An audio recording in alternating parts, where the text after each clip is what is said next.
Today I've got Alexis here again with me. So thanks very much for joining us. Again, Alexis is the expert. Yeah, absolutely. Alexis is the expert in the saddle, biomechanics. And then I will be your expert out of the saddle, being able to optimize and get the changes in your body in order to be able to choose better position, have better control, and strength in the saddle. So we're going to get you eyes in the saddle, eyes out of the saddle, combine our superpowers, and then give you some insight into the specific issue today. So we're gonna first, before we get into what it means to have a closed hip angle or a tight hip flexor issue, I just want to talk a little bit about the anatomy of your pelvis and hip joint in general, because what I find is a lot of people actually don't think about their hip joint correctly, and they're using their lower back mistakenly instead of actually using their hip joint, and their hip joint isn't moving at all, and they're only moving their lower back. So I have a little pelvic model here, and tell me if that's like in the frame well enough. See, I think I'll be able to get you a little bit more. That's pretty good. Yeah. So go ahead and start talking, and I'll fix it up for you. Pelvis, and I'm going to turn it on its side because it's actually more valuable to look at the hip joint when we're talking about the side. So up at the top here is the wing of your pelvis, where if somebody tells you to put your hands on your hips, that's where you'll put them. And this is most certainly not where the joint is. And so when you see somebody moving and this part of the body moves, it's their lower back that's doing the work, and it's not their hip joint that's actually working. So your hip joint is much lower down here, where your thigh, the head of your femur, ties in to your pelvis, like in your panty line crease, right? Where your leg meets your body is where your hip joint actually is and is working, and it's much lower down than hands on your hips place. And for this joint to work, we have to have enough stability in the trunk and stability of your leg musculature to force our hip joint to actually isolate and do the motion of absorbing how the horse moves. And I'm sure Michael can talk a little about how we strengthen those parts of our body to make it so that our hip joint works. I don't know if we're going to go into a huge discussion of that, but there's a big component of making sure the rest of your body is toned enough so that we can actually isolate the hip joint doing the work. Because I like to say that hip joints are lazy. Like when we're standing on the ground or sitting in a chair, our hip joint just wants to be load bearing in this plane. Like, our legs are either horizontal when we're sitting in a chair or down when we're standing up, and it just wants to bear the weight of our upper body. It doesn't really want to do a whole lot of moving, the type of moving it needs to do when it's in the saddle. So already it's like, I don't really want to do this job. So in order for us to force our hip joint to do the job, we have to be strong enough in the rest of our body so that the motion can only go here. Basically, it's like the rest of our body goes, guess what, hip joint, you're going to be the one doing the moving. That's great. And you said a word there too that I don't want to just fly over the heads, but you said you need to stabilize the muscles.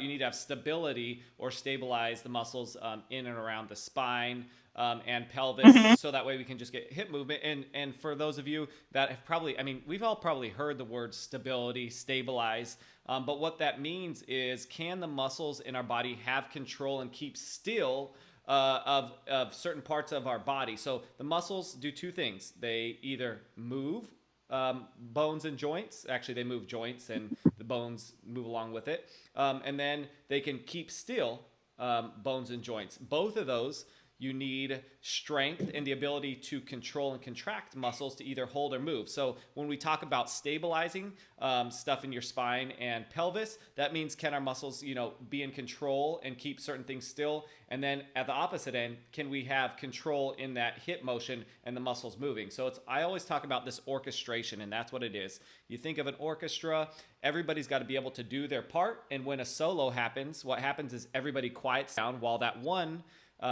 person continues to play. So can your body and muscles do that? Specifically your muscles? Can your muscles orchestrate that specific movement, keeping others quiet and still while moving others? So that's kind of what we mean by stability. Absolutely. So yeah, there's a lot of components that are prerequisites in order to mandate that the hip joint does the right action, because in my layman way of saying that hip joints are lazy, and they will kind of avoid doing that motion because it's like a big, heavy joint with a lot of things supporting it over your potentially like weaker, more mobile lower back or your weaker, more mobile knees and ankles that will absorb it instead of the hip joint doing the moving and absorbing. And so one of the things that what happens a lot for many people is because they spend a lot of time like sitting at a desk in a seated position, right? So we're got our thigh bone nearly horizontal, perhaps, and we're sitting like this, is that all the muscles that flex the hip joint, that contract the thigh closer to the top of the pelvis, close the swing of the pelvis, that live in this shortened position, right? So they're just spending all this time contracting from sitting in the chair, sitting at the desk. And then the muscles that extend the leg, that pull the leg back this way, they get lengthened from sitting in that contracted position. So the muscles in the front that close the hip flexors get short and the extensors get long and weak. And then when we get on the horse, then they do the exact same thing. And we have a really hard time being able to open our hip joint and use the extensor muscles because they've been weakened by that chronic sitting position, sitting at a desk position. That's very well said. Yes. So that's kind of primarily the like focus of what we're talking about today, is that what happens in your body, that closed hip position, the hip flexors being tight, the extensors being weak, and how it affects your riding, and kind of from Michael's perspective and my perspective too, of why you can't just change it riding, 45 minutes a day, if you're lucky to even do that, some people, because you're spending all those other number of hours sitting in the chair, training the muscles into that opposing position, opposing strength system that doesn't align with what you want them to do when you're on the horse. So you're like fighting against your own body to try to force it to do that for the 1 hour a day, when the other, 8 hours a day that you're sitting at the desk, it isn't getting an exercise. Exactly. And so if you're hearing this right now, and if that's making sense to you, give us a thumbs up. Let us know if that is something that is either hitting home with you or just makes sense, because you feel these things a lot of time, but now you're going to get the understanding of what's going on behind that. And so from my perspective too, like, our bodies are amazing. Our bodies adapt to what stimulus they receive as often as possible. So if you're constantly sitting down, your body is going to make sitting a very efficient thing, and it's going to do that by continuing to strengthen the stuff that helps you sit. And then it's just, if you don't use the other stuff, like your body's saying like, well, why do I need to keep that strong? Again, our bodies are going to adapt to what we constantly give them. And so that's why stuff, not only like when you go out and ride, if you do a job you're sitting a lot, the stuff that you use when you sit down is probably going to be how your body's adapted over the years to be in that position when you're riding. And what you're going to notice is that that's not the most helpful thing. If you have a job where you're sitting down and your body adapts to that sitting, that your muscles that you're going to want to use when you ride, and just being functioning human beings, like, not to go off on a tangent, but sitting is just like really bad for how our bodies are designed to function. So let's go ahead and just jump into how that transitions into in the saddle and what that causes us to do. So I'll pull up that first picture. And so Alexis was talking about the hip angle. You mentioned go ahead, just take it away. I don't need to. That's fine. So this is a picture of neutral. I'm not sure when I cut out, but we'll just say that we'll just start from, this is a picture of neutral position, and you can see where the lines intersect is where my hip joint is, and then the line through my torso basically shows that my upper body is in a vertical position, and reminding you that this is a picture taken from the ground, so it's looking at me from upwards a little bit, so it's not as accurate as it could be if it was straight on from the side. And you can kind of get a good impression of what the angle between the thigh bone and the torso should be when you're in that neutral vertical position. And now if you want to go to one of the closed hip angle photos, doesn't matter which, it's coming up. There we go. So, and this is a little bit of an exaggeration of what you might see happening, but it gives you an idea of what it looks like when that angle is too closed, and it's also brought my upper body more forward to do it. There's a lot of variations on how a tight hip flexor could manifest in the saddle, and this is just kind of one of them. I don't have the curviest, most malleable spine to demonstrate some of the interesting variations that people's bodies can adopt.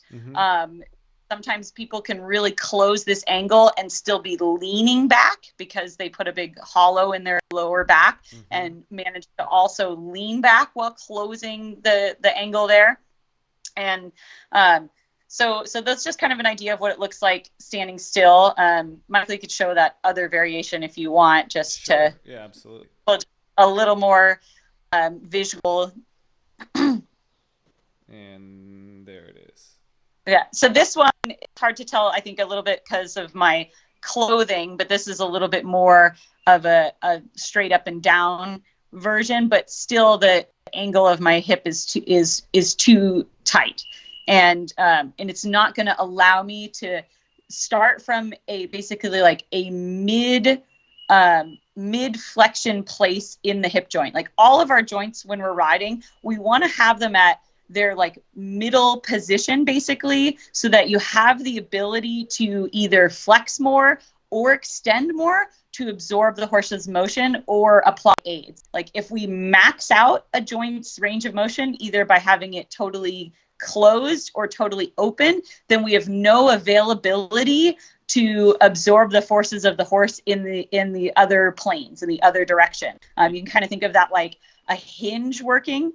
Like, so if you have a hinge and it's completely closed, it can't close anymore to absorb. If the horse were to do something, like I'm out of options for what I can do with this part of my body to deal with the horse's motion. And the same thing if it's totally open, now the same problem of that, like, now I can't open it anymore to absorb anything. When I'm in this like mid-range of the joint, then I have the ability to close it to absorb or to open it to absorb. And this is that like stability within motion, because now I've like increased my stability by having options with my range of motion.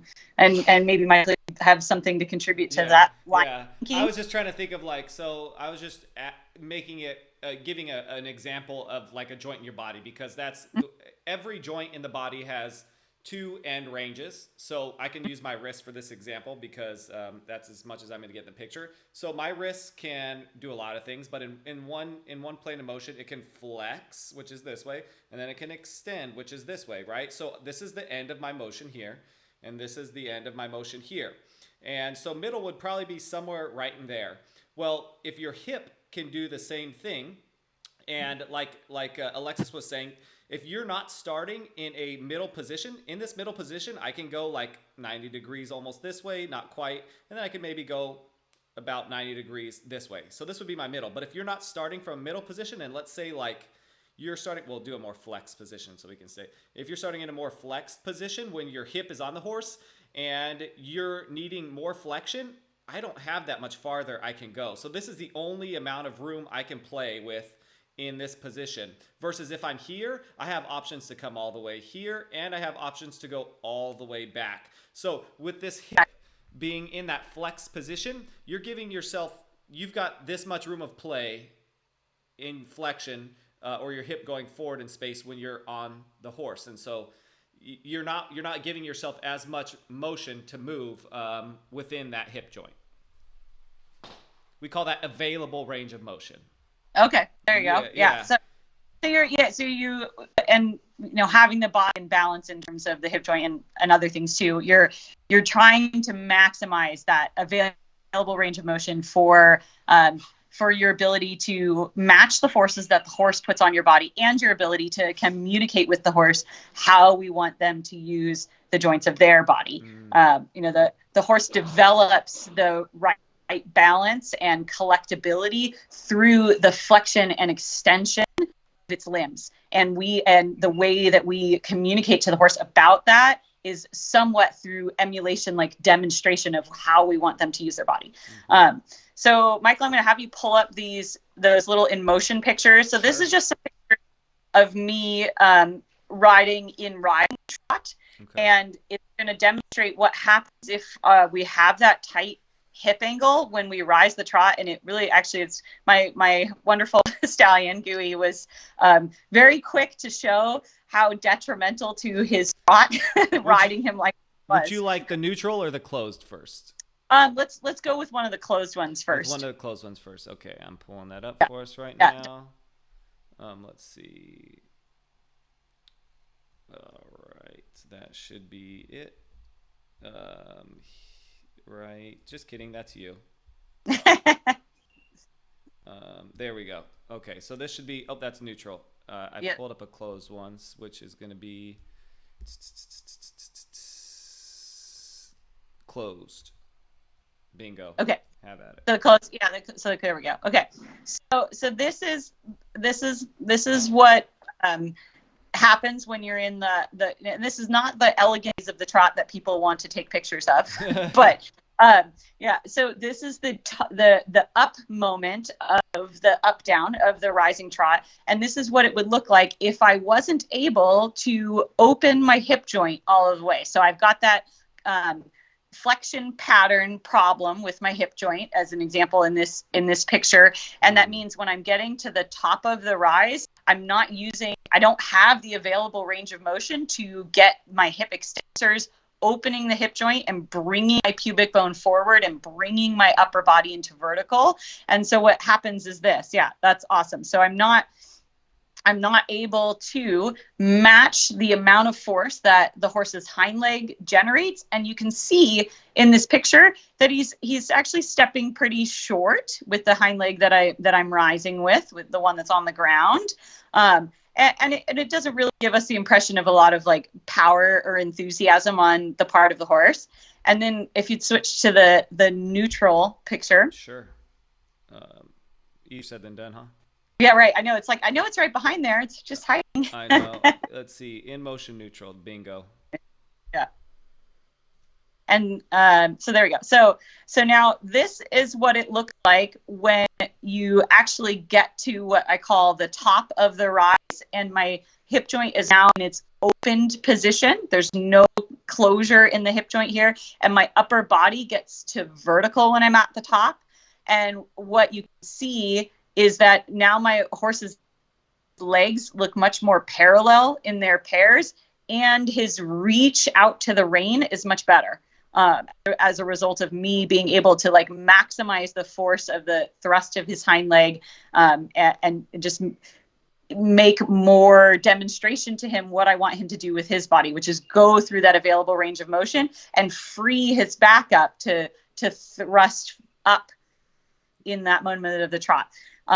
What I find in teaching is that a lot of people would look at this still picture because they don't see it happening in real time in a lot of riders, and they would say, that looks very high out of the saddle, that looks weird or unnatural, but this is what it looks like to use the range of motion of your hip joint in the rising trot. And I think the rising trot is a great place to demonstrate that, because it requires that your hip go from slightly more closed than neutral position when you're in the sit phase to as much open as it will ever be when you're on a horse in the rise phase. And if you could show that other closed in motion one, there was another one that showed pretty clearly. This one here. It's coming.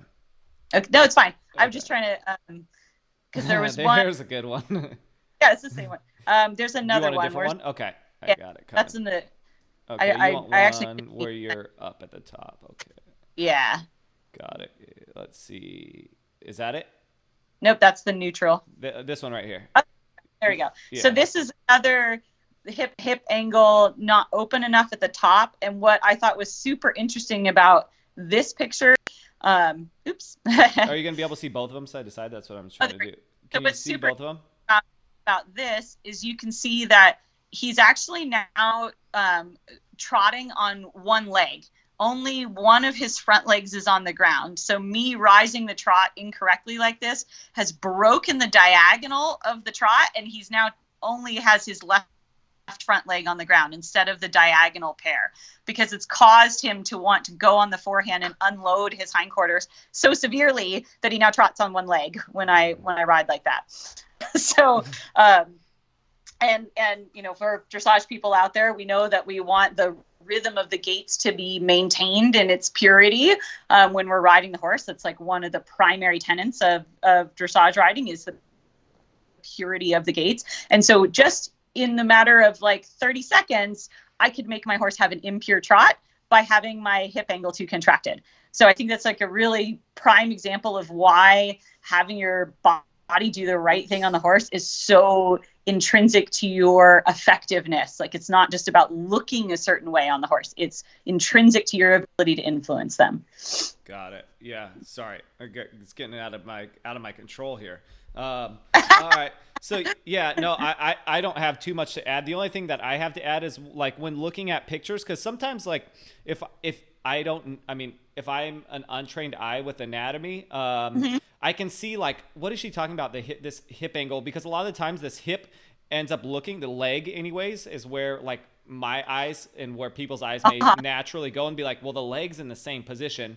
It's the leg in relationship to the pelvis, to the spine. So like if we were to draw a line here, when we talk about a closed angle, your angle is right. It's this part right there, this area here, this relationship from hip to pelvis to spine, as opposed to if we go to this picture, you can draw almost a straight line down here, and then you'll see that the angle between these two is wide open, and that's 180 degrees right there versus this one. So even though the leg sometimes, this isn't the best one, but some of the other ones, dang it, there it goes again. This is what we're looking at when we're looking at because it can be very distracting of thinking like, well, the hip, I saw some of the other pictures where you were neutral, and I'm gonna pull those up right now real quick. The first one, this is a good example of one, right? Because your leg is in a pretty similar position here when we were talking about neutral, but we can look at her spine, and this would be more neutral in relationship with the leg here. So when we're talking about hip angle, it's not just about where the leg is at, it's the angle of the hip in relationship to the spine and pelvis. So it's this area here that we're looking at here. So just to kind of give you an idea too of what exactly you're looking at. It's not just the position of the leg, even though we're talking about the leg. It's a position of the hip joint, which attaches into the pelvis, which is what we're looking at there. That's all I wanted to add. I have nothing else here. Yeah. No, and that's exactly right. And I think sometimes it's hard for people to see that happening. And I didn't take a million pictures and demo like what it looks like when people are utilizing their lower back instead of the hip. I do have some video examples of that are that I think are on my YouTube. I'm not certain. I can't remember like what clips examples for. But yeah. So but basically, kind of the message is that like at least from my end, is that flexion pattern of the hip joint has a deleterious effect on the way that the horse goes, like in real time and in a really short amount of time. And for some people, that might help them to answer the question of like, why did my horse move so much with the trainer than with me? Like, how come, it's the same horse, like he's fit, he does this, why does he trot so much better for the trainer, kind of thing. And like those, it may not seem like a big difference, that little change, but it has a profound impact on the way that the horse goes. Like from moment to moment, you can really impact the way that they move with how you're utilizing your body, particularly your hip joint, because it's the biggest point of influence in the saddle. Awesome. So maybe Michael, you want to talk some about like how we make that stronger or better, or like what some of the for change here. Absolutely, yeah. And before I do too, right now would be a great time for all of you that are watching to start posting your questions. And so that way we can get to them now that you have some visuals of what that looks like. And now you're starting to probably think of what you look like on the horse, or going and finding your pictures right now. So yeah, write down any questions. If you don't have any questions, give us a thumbs up. Let us know that this is still all very helpful to you. And then I am going to go on and talk about, like, okay, well, what potential muscles are causing us to struggle with our hip angle, and some things that we can do to start improving that. So I will start diving into that. And I'm going to use that picture that you sent me, that neutral. Actually, let's go to the closed one that you had, the drawing. I don't want that one. That one is pretty good, but let's go with the other closed one. Let's go closed one, and I'll use this to, there we go. Let's get out of this neutral. All right. Well, Stephanie said, this is the best, most specific explanation I've ever heard. All good. Awesome. Appreciate that, Stephanie. Awesome. Thanks for that. Good. Now we're gonna talk about what we can do about that. So let's see if I can transition this over to bingo. Give me like 2 more weeks, and then I'm gonna have this thing just dialed down. We're just gonna be like, boom, picture, bam, bam. Yeah. Okay, so, all right. So we've talked about what Alexis talked about, the hip flexors getting tight in this position. Okay, so let's take a look at I'm gonna draw a circle here. Here is your hip, right there. And it attaches to your femur, which we can call this black line.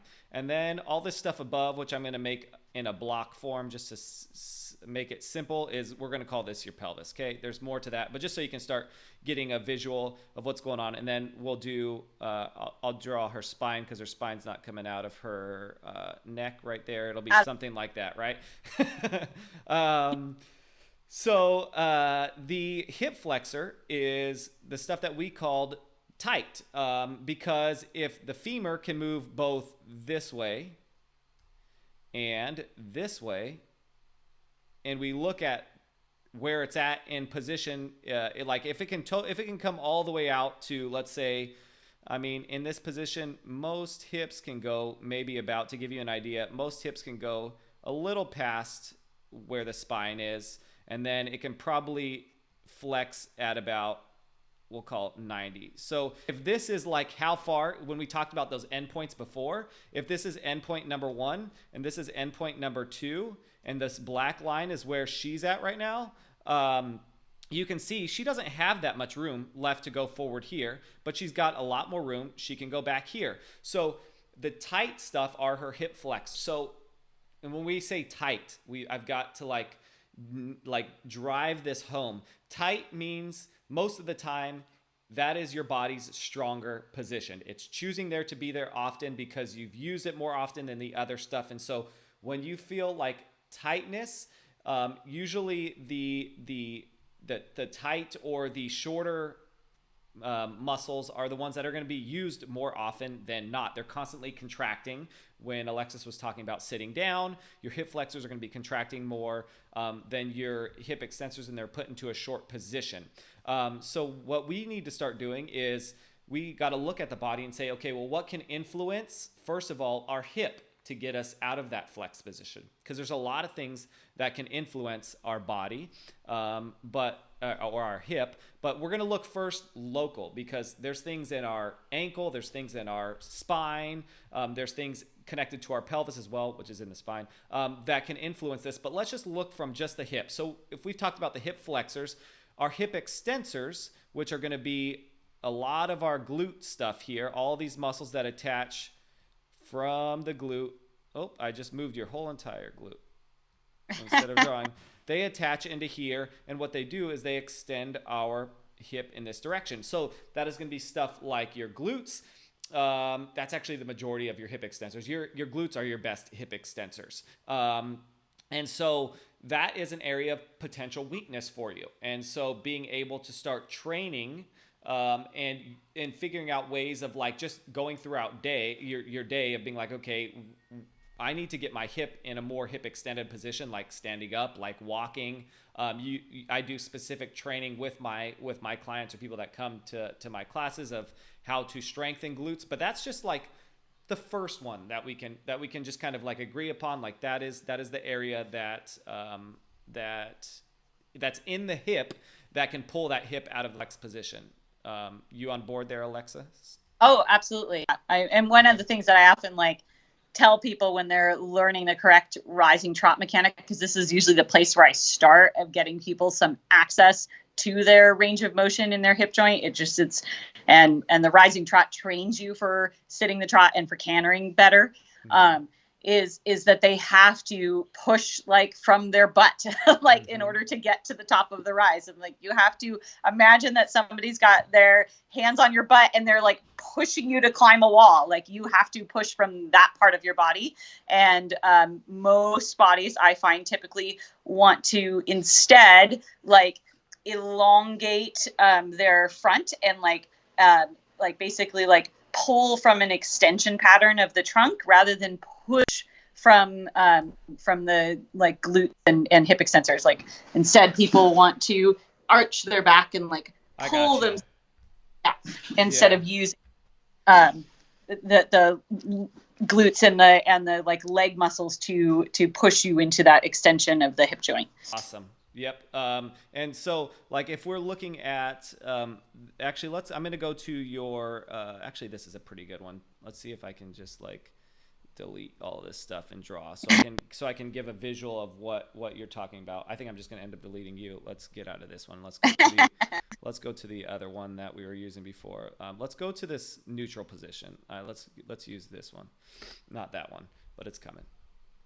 There we go. This neutral position here. Okay. So that one's a little, there you go. Yeah. It's my audio's like right on point, but the video's just slightly delayed for you. So anytime I talk, like it'll be coming. Yeah. So again, like look at this first of all. So if I drew this line from here is her pelvis, and we were going to draw a straight line because her pelvis could probably, her femur could probably go to here. And then if this is neutral, it can go, this is her available range of motion, maybe a little bit back more, but look at that. She's pretty much right in between those 2 points. So when we talked about like finding that middle position, this is much more of a middle position than the last one because she probably has about 45 degrees to go this way. And then she probably has 45 degrees. She can go this way to her endpoints. So just giving you a visual there, but like she was talking about, we wanted you to be able to use your glutes to swing or control your leg this way. But the way that the spine has a connection and correlation to our hip is the top of her pelvis is here, we'll just say, and her spine's connecting into here. Now, if she were to arch her back more, what's going to happen is her pelvis is going to dip down more this way. And because of that, her leg is actually going to go, it was almost perfect. Her leg actually going to go this way. This is an extreme example, but because she changed her back, it's going to change her pelvis, which is going to change where her leg is connected into that. So that's what she was talking about when people try to use their posterior chain or back to try to drive this hip back more. They're really doing it by extending or arching their back more, which pushes their pelvis into that, what we talked about last week, hollow back position. And it's going to feel like your leg's going back there farther because it is, but you're not driving it from your hip. You're driving it from your spine and back. Are we in the same place there, Alexis? Yeah, no, I totally agree. And that's the thing. You, and it kind of all somewhat correlates to like your proprioception and your body awareness of what is really happening, because it can give you like a substitute feeling of, well, I'm doing it. I'm doing it. I succeeded.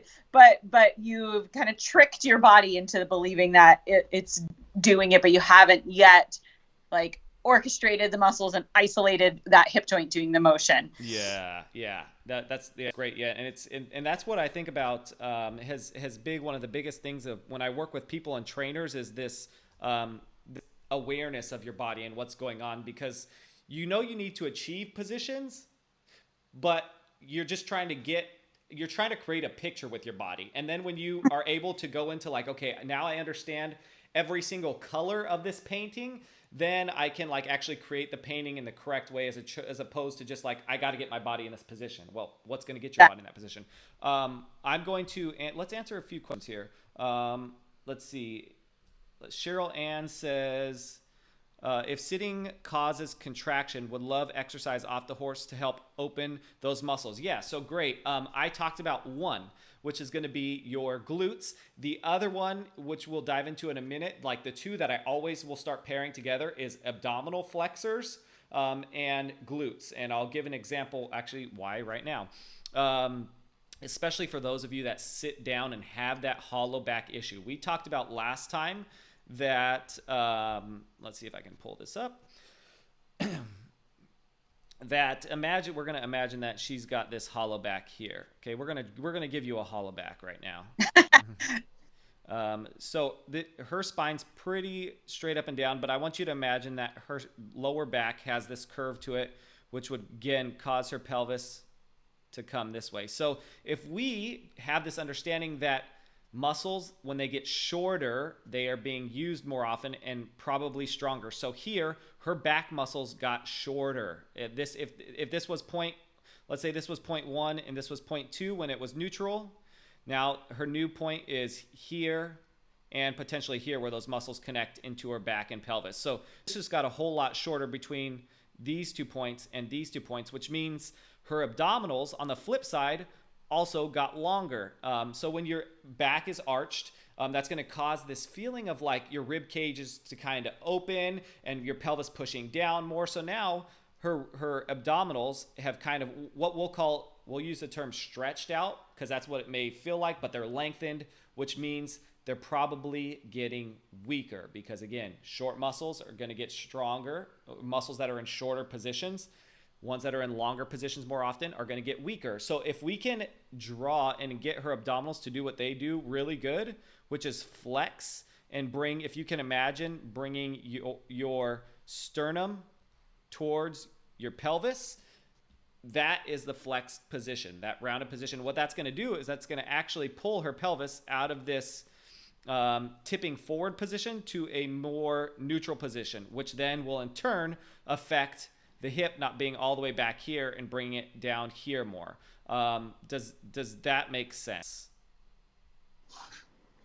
Oh yeah, it makes sense to me. I wasn't sure if you were asking. Yeah. So asking you if that makes sense. Yeah. So yeah, let's just focus on the two biggest movers of my cat's going to try to, if you see me fighting someone, my cat may knock over something right now. But the biggest movers of muscles in our bodies are going to be, or that can have influence on our pelvis and hip in this position, are going to be those abdominals and then our glutes. Those are two big muscles that we can start to strengthen or be aware of, so that way we can strengthen the weaker muscles, and then when we're in the saddle, have an awareness of, look at that. See? Look at there he goes. He just knocked it over. So cats are poor.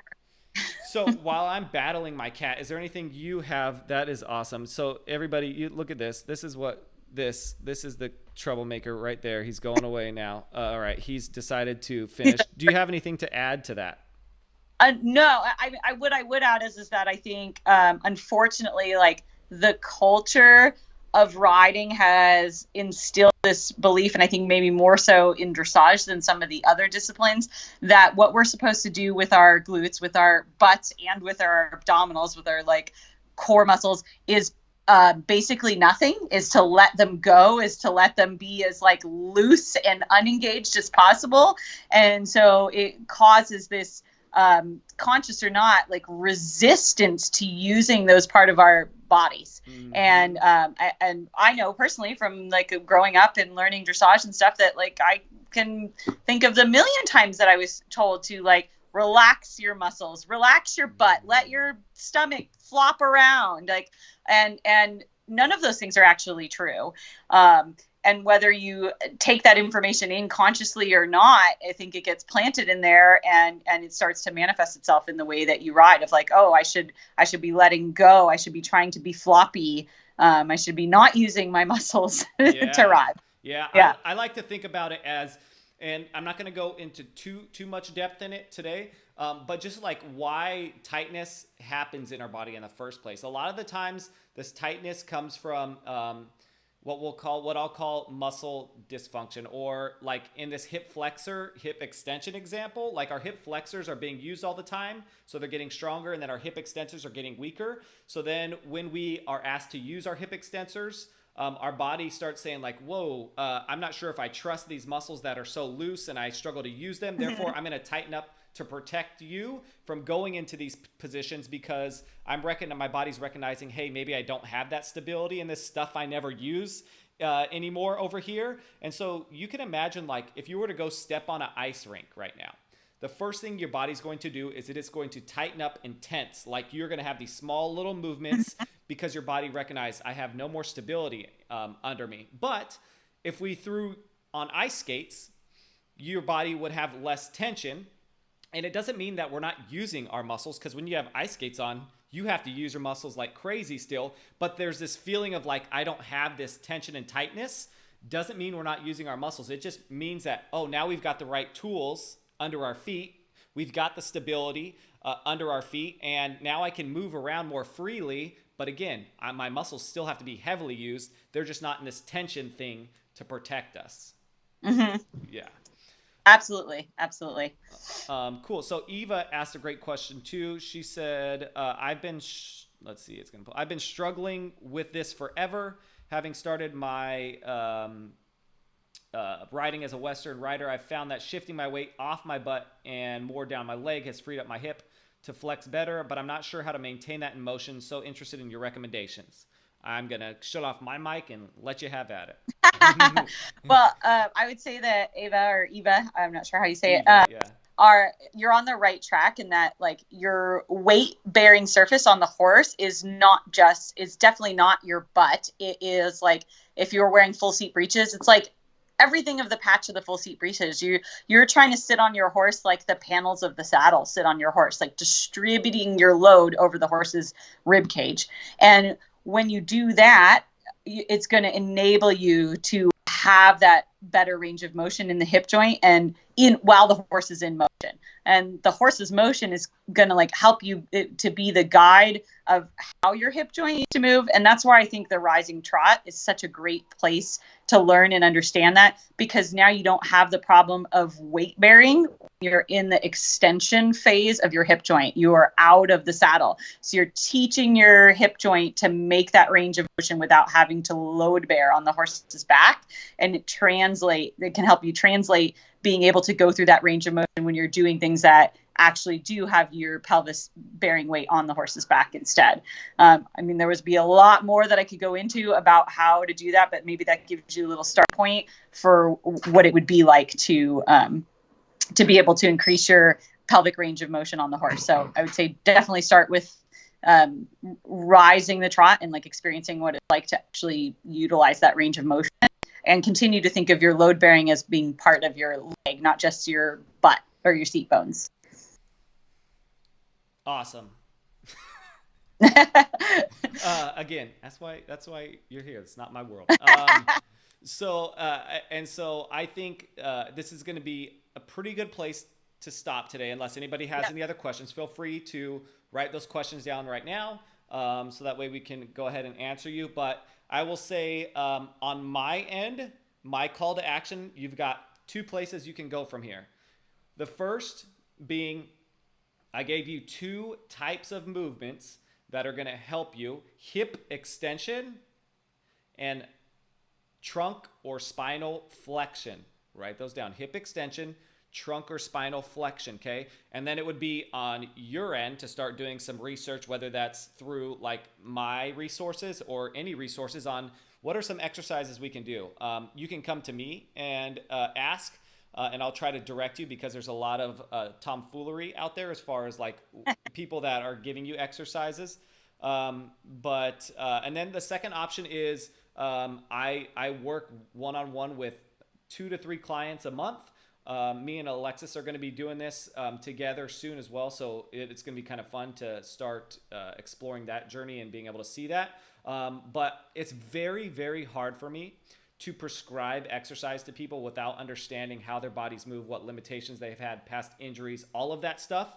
And it'd be very similar to going to a doctor and saying, just give me medicine without them doing a diagnosis on what's going on. So I have a very hard time of doing that. I can do my best to a certain point. So you either have to do your own research or you can reach out to me and I can guide you as best as possible, whether that's me finding a few exercises for you. But the reality is long-term changes are going to need long-term care. And that's where we start designing programs and giving you stuff to dive more in depth. And so feel free to reach out to me.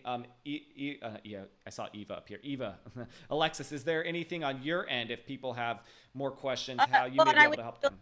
I want to like just reinforce what you said, not only with like your personal practice, but with me as a trainer and a coach too, of that, like, if you are looking for a one size fits all solution, or if somebody's willing to give you a one size fits all solution, then they don't really know what they're doing because everybody's body is different.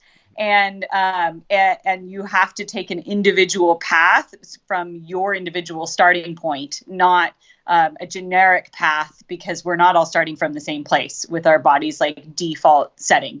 And, yeah, so I'm happy to answer people's like general theoretical questions about like how the body should be working on the horse and the like correct mechanics. It's like the goal state mechanics. I'm really happy to talk about that. But as far as like diagnosing somebody's riding issues, that's much harder to do on a like generic scale. But if you want to reach out to me about like where I teach and those kind of things, then by all means do that. Cool. So yeah, I think that's great too. And I'm going to just jump back onto that because everybody's body is completely different. And so like what I mentioned today, hip extension, trunk flexion, that is two general like things that I'm giving you. I've seen people with hip issues that are caused by injuries they've had in their ankle, hip issues that are caused by injuries they've had in their cervical spine and neck, which then affected their lower back, which then affects their hip. So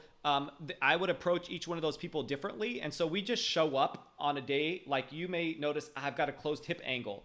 But your reason why your hip is closed may be someone completely different than someone else. And so like Alexis was saying, that there has to be this idea of exploration and understanding what we need to actually start looking at and changing that potentially got you into this position, as opposed to like me just saying, go do trunk flexion and hip extension for everybody.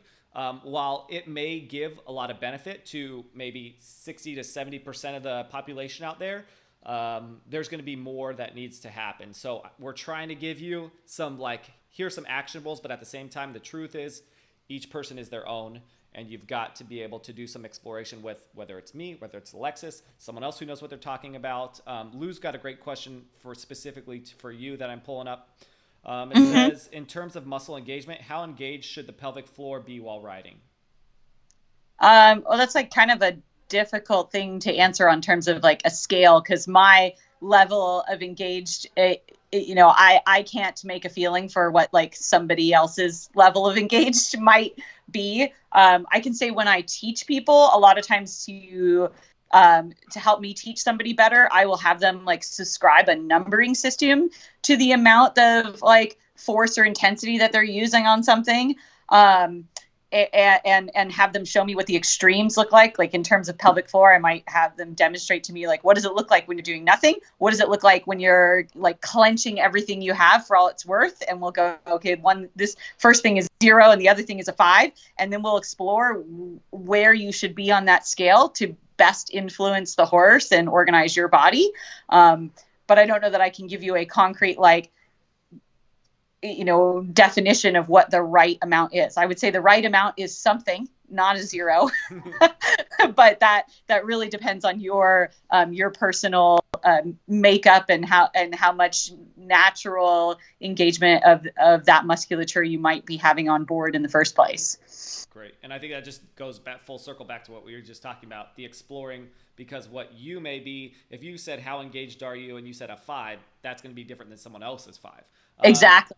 Exactly. So I think that was a great question, Lou, and just an answer that feeds right back into what we were talking about. So Alexis, unless you have anything else for us. No, I'm going to go ride some horses. Cool. Well, thank you all for joining in. And again, feel free to, if you're watching this on the recording or you're even here live, to ask more questions if they come to you, and we'll do our best to get back and respond to you. If you want to talk more with Alexis, feel free to reach out to her on Messenger or find out a way to get a hold of her. Eva, you said thank you. You're welcome, Eva. Thanks for joining us today. And then if you want to have a conversation with me, just reach out to me on Messenger. That's the best way, and I'll guide you the best way possible. I don't care who you work with, whether it's me, I give you videos, whatever it is. But the goal here is for us to help you become better riders, but be able to enjoy the things that you love. So appreciate that you're all here. Sandra says, thank you. You're welcome, Sandra. Sally says, it's nice to hear such honesty. That's, I think, what we're trying to achieve here. Absolutely.